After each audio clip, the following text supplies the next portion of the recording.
El mismo Voss tuvo seguidores. Se entendió que Georges de Latour era un personaje muy importante. Y Louis de Monts, un francés que murió demasiado joven, pero que tenía un ojo fabuloso, ya había visto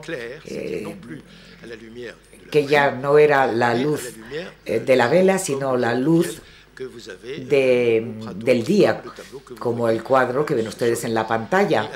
Y el cuadro de la derecha, el tocador de zanfonía, se atribuye a la pintura española. Suele suceder con frecuencia para los cuadros que luego se han convertido en Georges de Latour. Esta es una segunda creación de un gran artista a la izquierda, un cuadro firmado, que tuvimos la suerte de poder adquirir hace unos 30 años para el Louvre. Con Vermeer y Georges de Latour tenemos dos ejemplos de creación pura de artistas totalmente desconocidos, conocidos gracias a los expertos, a los conocedores.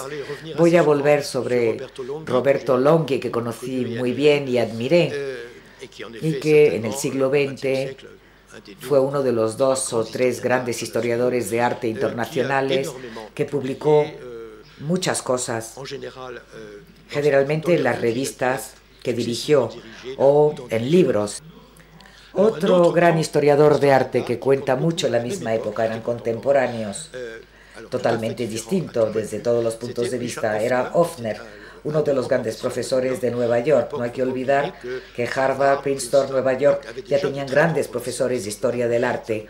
Él estaba en Nueva York y la mitad del tiempo estaba en Florencia y la otra mitad en Nueva York, que contrariamente a Longhi era un poco frustrante.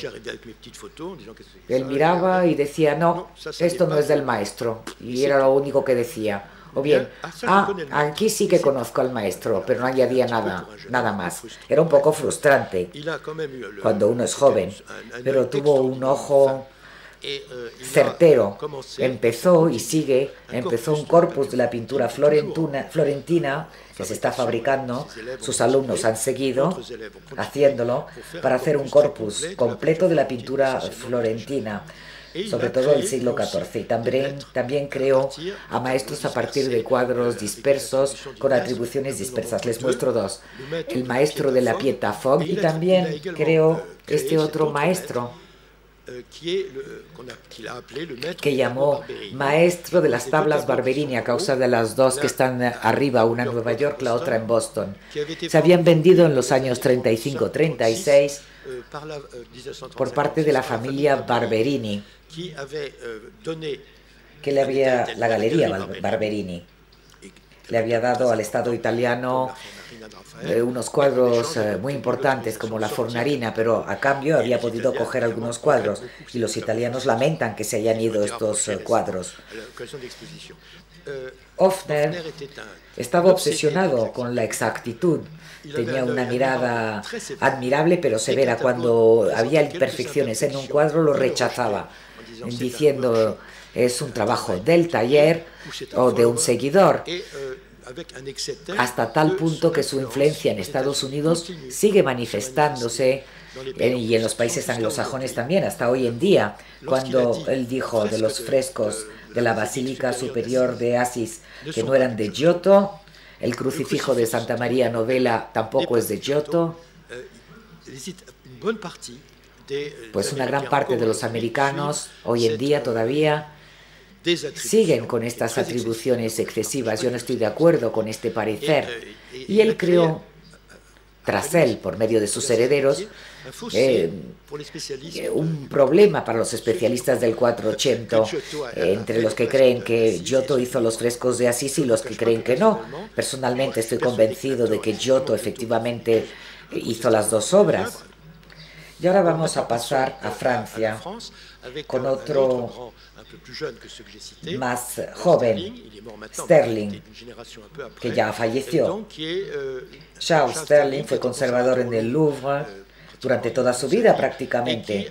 También fue profesor, tuvo una carrera muy larga tras haber trabajado sobre el siglo XVII en Francia, Georges de la Tour, Le Nain, etc., es uno de los autores principales de una exposición que en Francia es muy célebre.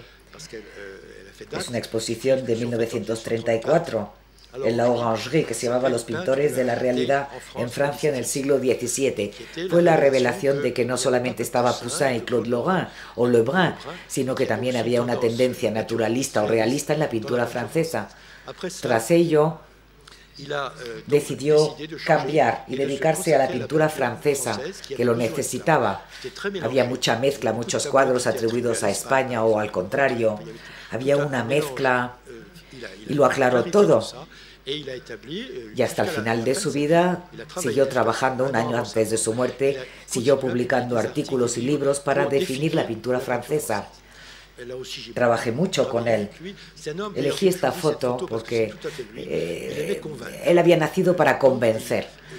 A veces yo iba a su casa por la noche cuando tenía un artículo que iba a llegar.